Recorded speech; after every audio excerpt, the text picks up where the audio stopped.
Bem-vindo ao nosso canal. Eu sou o pastor Ivan Carrara e estou aqui hoje para ensinar a palavra de Deus. O nosso objetivo não é retirar o pastoreio de sobre a sua vida, nem fazer com que você pare de frequentar uma comunidade bíblica e saudável para ficar vendo mensagens de internet. O que queremos oferecer aqui é um material bíblico sério e comprometido com as Escrituras, geralmente capítulo por capítulo, verso por verso, a fim de te ajudar na jornada de fé. Que te seja útil para você e para os seus amigos. Curta e compartilhe, porque vai valer a pena. Deus te abençoe. Gostaria de compartilhar com você, nesse vídeo, sobre a importância de se estudar a Bíblia capítulo por capítulo, verso por verso. Para exemplificar, quero pegar aqui 2 Coríntios, capítulo de número 3, parte B do verso de número 6. Um verso muito conhecido, pelo menos o final dele, que diz assim: mas a letra mata e o Espírito vivifica. Ou, porque a letra mata, mas o Espírito vivifica. A maioria dos evangélicos pensa que esse verso está dizendo que quanto mais você lê a Bíblia, mais isso vai te fazer mal, se não for colocado junto com a vida cristã, com oração, ou busca de poder de Deus, ou busca por unção de Deus, coisas do tipo. Não é isso que esse verso quer dizer. O contexto desse verso é assim, foi Ele quem também nos capacitou para sermos ministros de uma nova aliança, não da letra, mas do Espírito, porque a letra mata, mas o Espírito vivifica. A aliança do Antigo Testamento era firmada nos 10 mandamentos mais ordenanças, que não traziam vida, apesar de, no Antigo Testamento, Deus dizer: olha, por elas vocês devem viver.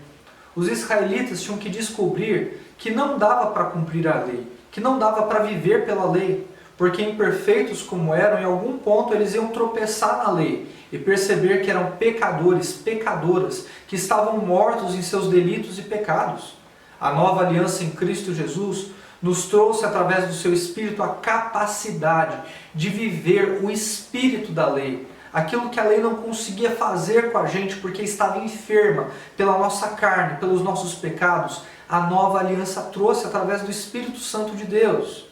E hoje você pode andar em amor, em paz, em longanimidade, mansidão, domínio próprio. É isso que a nova aliança veio trazer. Mas não tem nada a ver com a Bíblia Sagrada ou o fato de que você muito lê-la, isso vai te fazer mal ou vai te trazer algum atributo maléfico. Nada disso. É importante ler a Bíblia, estudar as Escrituras, muito mais capítulo por capítulo, verso por verso, para que você entenda o contexto e não caia em erro, como muitos por aí, que citam versos jogados da Escritura, mas não sabem onde eles estão inseridos. Consequentemente, não sabem do que se tratam, nem o que Deus queria dizer através daquele capítulo por inteiro. Nós queremos começar em Gálatas, mostrando capítulo por capítulo, verso por verso, para que você entenda todo o contexto daquilo que Deus quer transmitir ali e tenha vida através do Espírito Santo. Deus te abençoe. Olá, eu sou o pastor Ivan Carrara e hoje começamos a nossa série de estudos no livro de Gálatas, capítulo por capítulo, verso por verso, a fim de que você entenda o contexto todo e aquilo que Deus quer transmitir através deste livro.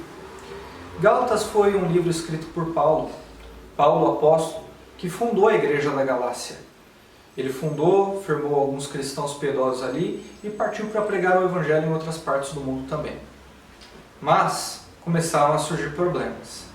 Alguns judeus começaram a se infiltrar naquela igreja e a dizer que Jesus Cristo era bom, que o sacrifício dele era válido, mas que tudo aquilo deveria se somar a alguns rituais judaicos, como a circuncisão, guardar o sábado, não comer carne de porco, coisas do tipo. E os gálatas começaram a ser confundidos por esses falsos mestres e a pensar que a salvação não era só em Cristo Jesus, mas também deveriam ser somadas as obras de rituais e santificação.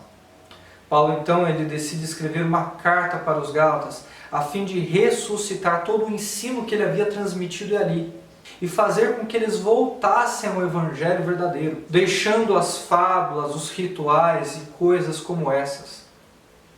Vamos então ao texto bíblico, Gálatas capítulo de número 1, a partir do verso de número 1 também. Diz assim a palavra do Senhor: Paulo, apóstolo não da parte de homens, nem por meio de homem algum, mas por Jesus Cristo e por Deus Pai, que o ressuscitou dentre os mortos. A todos os irmãos que estão comigo, as igrejas da Galácia, graça a vocês e parte de Deus, e nosso Pai, e do Senhor Jesus Cristo, que se entregou a si mesmo pelos nossos pecados, para nos livrar do presente século mau, segundo a vontade de Deus nosso Pai, a quem seja a glória para todos sempre. Amém. Estou admirado que vocês estejam desviando tão depressa daquele que vos chamou pela graça de Cristo para outro evangelho, que de fato não é outro, senão existem alguns que perturbam vocês e querem perverter o evangelho de Cristo. Mas ainda que nós mesmos, ou um anjo do céu, vos pregue um evangelho diferente daquele que vos temos pregado, seja considerado maldito, herege, anátema. Conforme disse antes, digo outra vez agora, se alguém vos pregar um evangelho diferente daquele que já receberam, seja ele maldito. Até aqui creio que cumprimos o nosso propósito de estudar o texto bíblico. Paulo escreve então essa carta aos Gálatas na tentativa de ressuscitar o ensino que ele havia fundamentado à igreja, mostrando que a salvação era pela graça, por meio da fé, que independe de obras. Obras não devem ser somadas à salvação. A única obra que é contada na salvação é a obra de Cristo Jesus. E isso ele transmite logo no primeiro capítulo, no verso de número 4. Jesus Cristo que se entregou a si mesmo pelos nossos pecados para nos livrar do presente século mau, segundo a vontade de Deus nosso Pai. Paulo já começa a carta fazendo uma declaração sobre o Evangelho de Cristo, mostrando que ele morreu para nos salvar do presente século mau, dos pecados que estavam naquele século. Se o século de Paulo era mau, você pode imaginar o século que nós vivemos. Você já parou para pensar nas coisas dessa maneira? De que Cristo morreu para te livrar do presente século mau, dos pecados desse século? E quais são os pecados desse século? Pornografia, egoísmo, mentira, ódio, inveja. Os pecados que você lida com eles todos os dias, são desses pecados que Cristo morreu para te salvar. Jesus Cristo morreu para te salvar do pecado original em Adão, sim, mas pecado também tem nome. E ele morreu para te salvar desses pecados. Ele te livrou dos seus pecados. E nele, todos os seus pecados já estão pagos e satisfeitos. Esse é o Evangelho. De que Cristo morreu para te livrar da ira de Deus que viria sobre você, a fim de que você pudesse ter um relacionamento com Ele. Paulo já faz a declaração do Evangelho logo no capítulo de número 1, no verso de número 4, para que ninguém tenha dúvida de que salvação é por graça e por graça somente. Sola gratia foi o tema da reforma e deve ser ressuscitado dos nossos dias.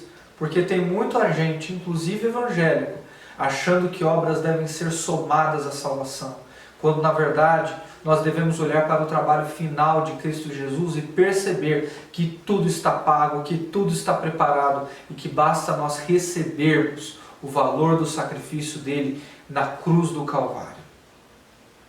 Paulo faz essa declaração e continua discorrendo no capítulo, mostrando que eles não devem dar ouvidos a um falso evangelho.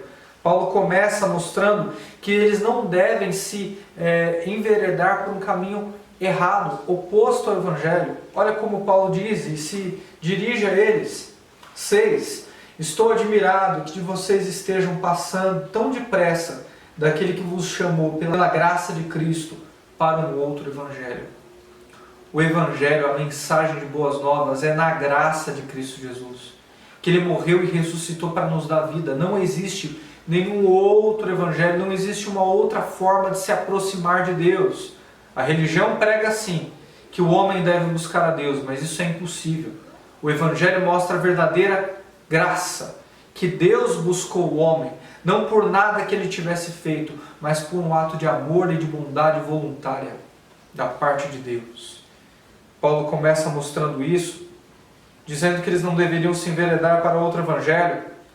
E no verso de número 7, Paulo mostra que não existe outro evangelho. É uma forma de Paulo dizer, olha, vocês estão passando depressa do evangelho de Cristo, da graça de Cristo, para um outro evangelho. Mas não existe outro, é o que Paulo está dizendo aqui. a qual não é outro no verso 7, é uma forma de falar. Estou dizendo que vocês estão acreditando em uma outra doutrina, em algo que não é verdadeiro, em uma mentira que Paulo está dizendo. Porque existem alguns que perturbam vocês e querem perverter o Evangelho de Cristo, distorcer o Evangelho de Cristo. Sabe o que é perverter? Distorcer é transformar a fórmula original. É como quando você pega uma jarra de água e coloca aquele suco de pozinho. A fórmula original foi alterada. Agora, a água está doce, colorida. Se transformou em uma outra fórmula, não é mais H2O, você transformou em uma outra coisa, diferente do original. Tudo aquilo que é diferente do original é gambiarra, é genérico e é paralelo. Nunca vai se igualar ao original. Assim é o Evangelho também.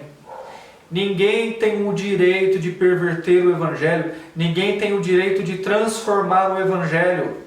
Se você soma alguma coisa ao Evangelho, você já não tem mais Evangelho. É o que Paulo está dizendo aqui. Se você esquece a graça, se você abandona a graça e soma alguma coisa a isso, já não é Evangelho.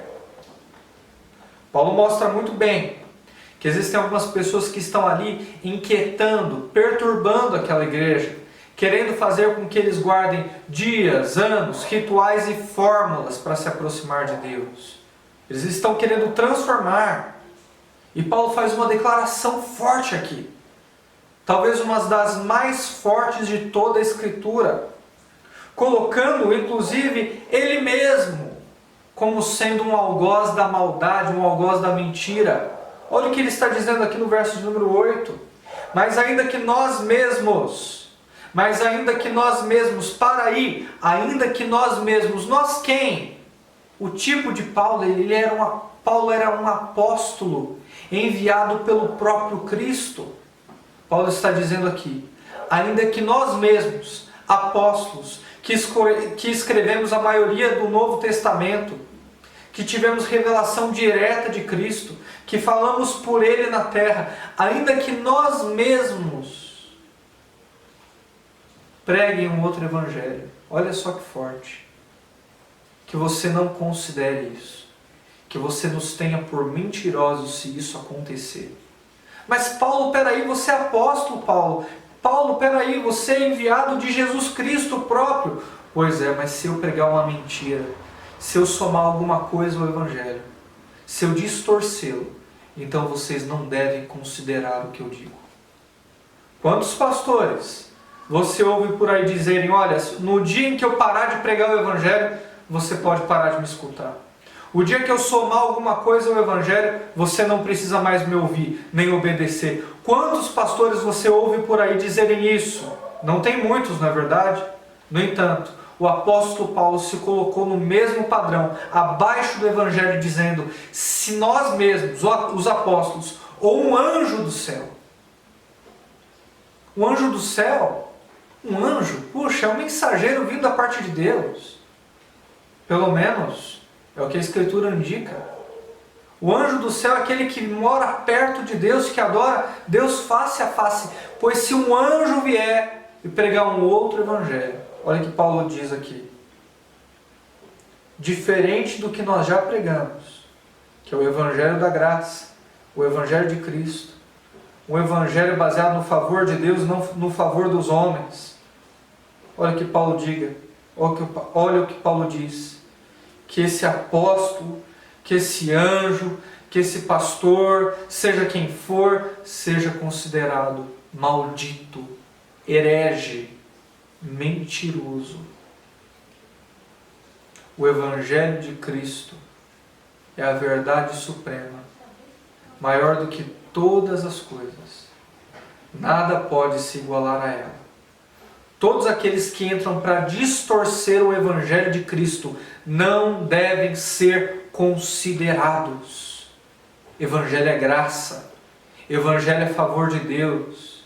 Evangelho é perceber que todos os meus pecados foram colocados em Cristo Jesus, a fim de que eu não provasse a ira de Deus, pois Ele já provou. Esse é o único e verdadeiro Evangelho. É engraçado que muitas seitas foram formadas a partir de anjos, não? Por exemplo, a seita Mormon. É dito que um anjo chamado Moroni se apresentou a Joseph Smith, um falso profeta lá nos Estados Unidos, e mostrou a ele um outro evangelho. Disse para ele escrever um outro livro chamado O Livro de Mormon. A capa desse livro, em muitos deles, está dizendo o outro evangelho de Jesus Cristo, ditado por um anjo. E Paulo está dizendo, olha, se um anjo do céu pregar um outro evangelho diferente do que já vos tenho pregado, seja considerado herege. O evangelho Mormon, que não é outro evangelho porque não há outro, é mentiroso, é transformação do original, é paralelo, não acredite nele. E a religião islâmica? Também foi baseada em um anjo, que se apresentou até Maomé e fez com que ele escrevesse o Alcorão. Essa religião, predominante no Oriente Médio e em muitos lugares do mundo, é uma falsa religião, não é verdadeira, não religa ninguém a Deus, distorce quem Cristo é, não acredite nela. Algumas religiões foram criadas por anjos, seitas também. Inclusive a Igreja Adventista do Sétimo Dia tem ali uma profetisa chamada Ellen White, aonde os adventistas afirmam que os escritos dela estão em pé de igualdade com a Escritura, mas que também distorce muito do que a palavra fala, do que a Escritura ensina. Isso entraria. Nós mesmos. Se Ellen White está pregando um outro evangelho diferente daquele que já foi ensinado nas Sagradas Escrituras, ela não deve ser considerada profetisa, ela não deve ser considerada como pregando uma verdade. Essa deve ser a nossa forma de avaliar as coisas. Está de acordo com o Evangelho? É graça e graça somente? É baseado somente pela fé? É bíblico? A Bíblia ensina isso verdadeiramente? Quando nós respondemos essas questões, nós conseguimos diferenciar a verdade da mentira. Isso é tão importante. Discernimento é tão importante que Paulo reenfatiza essa verdade no verso de número 9. Uma verdade hermenêutica, o Espírito Santo, se ele está reenfatizando, é porque é importante e vale a pena você decorar. Olha o 9. Como eu já disse antes, agora eu digo outra vez, ele está repetindo propositalmente para que você assente como discernimento no seu coração. É importante diferenciar, julgar, discernir o falso do verdadeiro. Como eu já disse antes, repito outra vez, se alguém pregar um evangelho diferente daquele que vocês já receberam, qualquer um pregar, não importa se é apóstolo, pastor, bispo, não importa, um anjo que seja, se alguém pregar um evangelho diferente, um evangelho que não é baseado em graça e fé, mas baseado em obras, rituais, campanhas, votos, seja maldito, seja herege, seja mentiroso. Pode ser teu melhor amigo, pode ser teu pastor, pode ser eu mesmo. Se pregar um evangelho diferente, você não deve escutar essas pessoas e ficar com aquilo que a Bíblia ensina. Viu a importância de se estudar a Bíblia, capítulo por capítulo, verso por verso?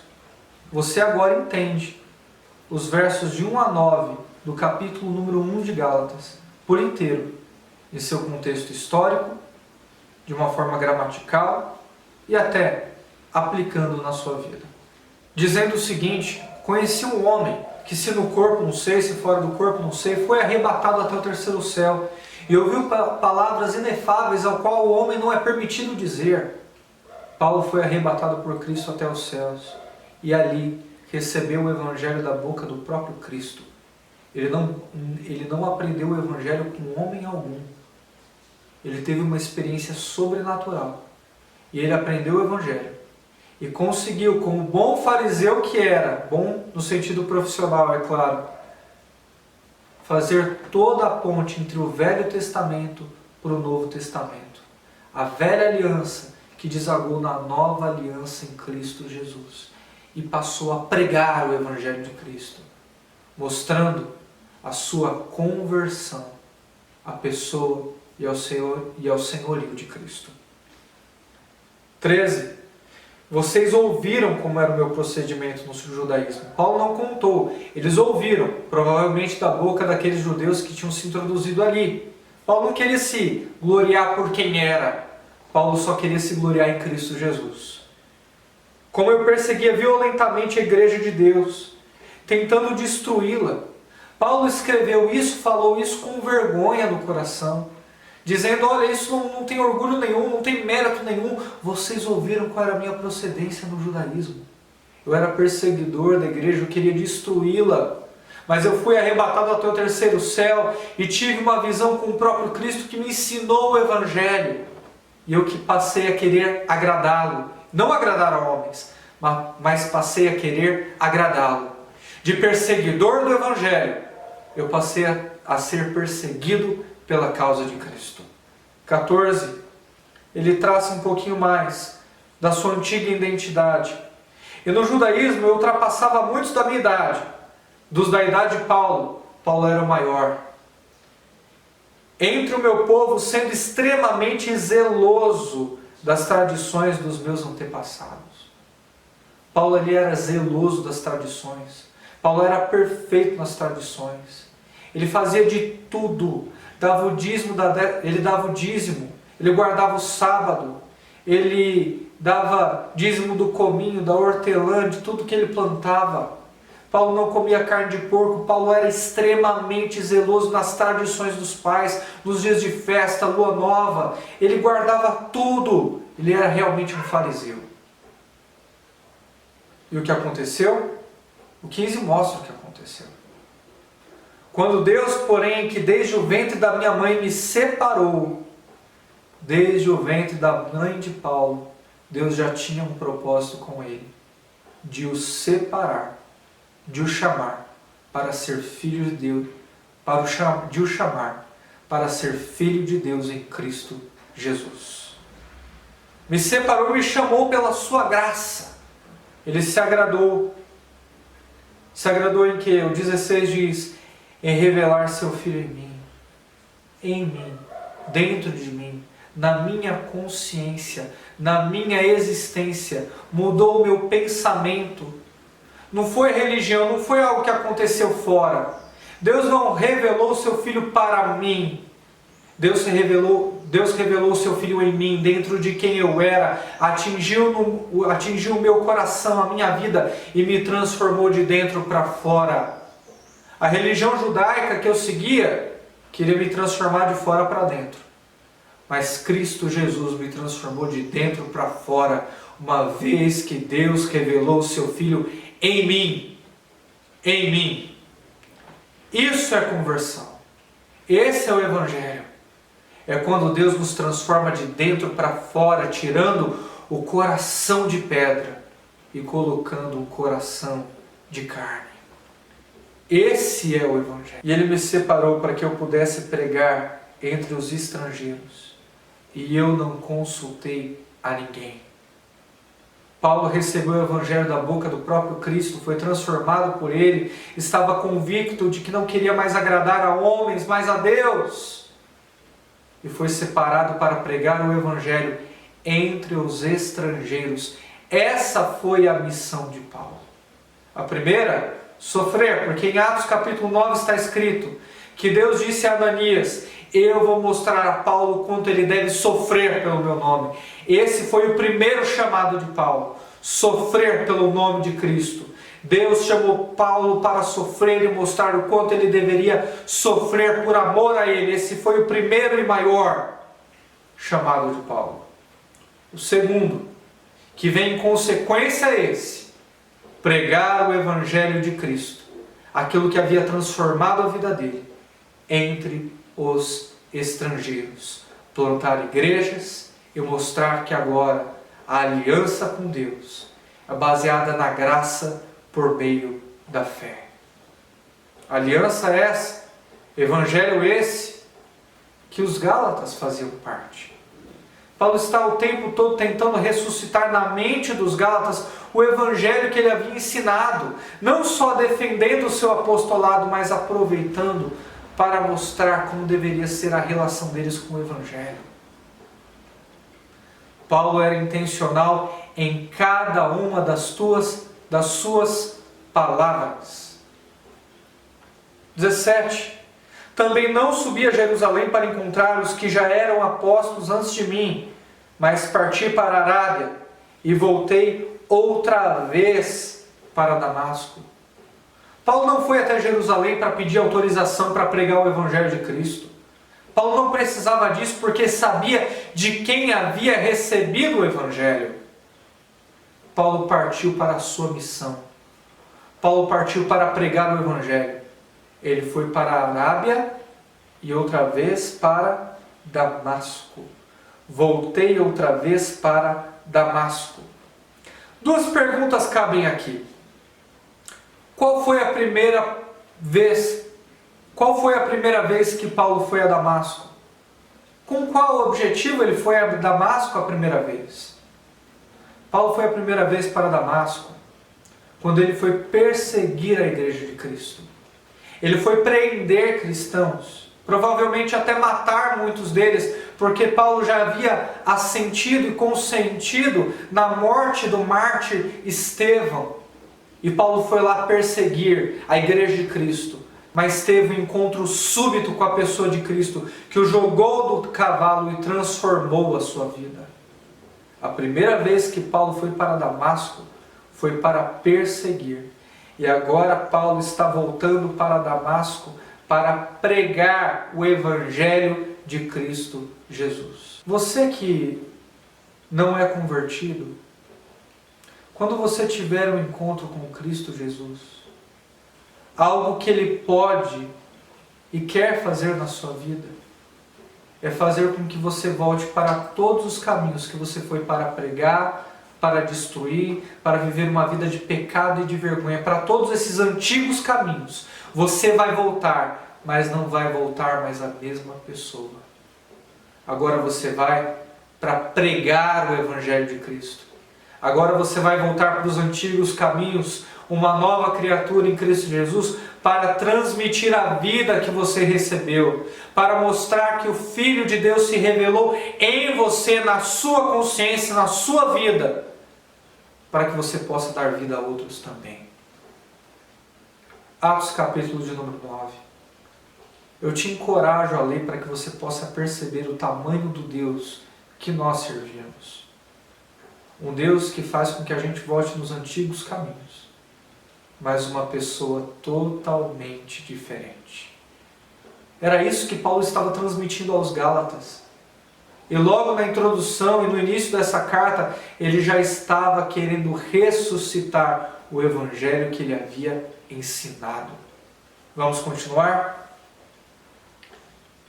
Paulo mostra quando ele subiu para Jerusalém. Ele subiu só depois de 3 anos, para conhecer a Pedro, e passou 15 dias com ele, e não viu nenhum outro apóstolo, senão a Tiago, diz aqui o verso de número 19, irmão de Cristo Jesus, porque Tiago, o apóstolo, ele havia morrido. 20. Sobre tudo isso eu vos escrevo, declaro diante de Deus que não estou mentindo. Olha que afirmação forte.